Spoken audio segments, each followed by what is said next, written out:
বাংলাদেশ জাতীয়তাবাদী দল বিএনপির নির্বাচিত সংসদ সদস্যরা শপথ নিয়েছেন মঙ্গলবার সকালে। সংসদ নেতা এবং প্রধানমন্ত্রী হিসেবে শপথ নিয়েছেন তারেক রহমান।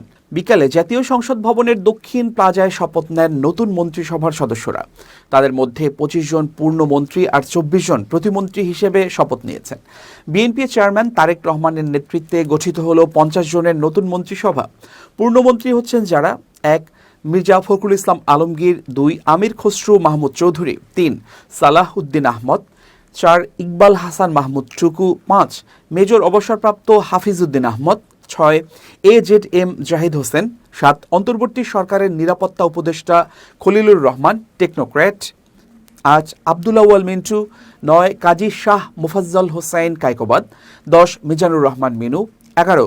নিতাই রায় চৌধুরী, 12. খন্দকার আব্দুল মুক্তাদির, 13.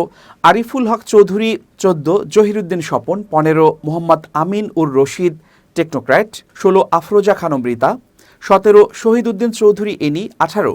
আসাদুল হাবিব দুলু, 19. মোহাম্মদ আসাদুজ্জামান, 20. জাকারিয়া তাহের, 21. দীপেন দেওয়ান, 22. নওমা এহসানুল হক মিলন, 23. সর্দার সাখাওয়াত হোসেন বকুল, 24. ফকির মাহবুব আনাম স্বপন এবং 25. শেখ রবিউল আলম। এদিকে প্রতিমন্ত্রী হচ্ছেন যারা, তারা হলেন: এম রশিদুজ্জামান মিল্লাত, অনিন্দ্য ইসলাম অমিত, মোহাম্মদ শরীফুল আলম, শামা ওবায়দ ইসলাম, সুলতান সালাউদ্দিন টুকু, কায়সার কামাল, ফরহাদ হোসেন আজাদ, আমিনুল হক টেকনোক্র্যাট, মীর মোহাম্মদ হেলাল উদ্দিন, হাবিবুর রশিদ, মোহাম্মদ রাজীব আহসান, মোহাম্মদ আব্দুল বারী, মীর শাহে আলম, জোনায়েদ সাকি, ইশরাক হোসেন, ফারজানা শারমিন, শেখ ফরিদুল ইসলাম, নুরুল হক, ইয়াসের খান চৌধুরী, এম ইকবাল হোসাইন, MA মোহিত, আহমেদ সোহেল মঞ্জুর, ববি হাজ্জাজ ও আলী নেওয়াজ মাহমুদ খৈয়াম।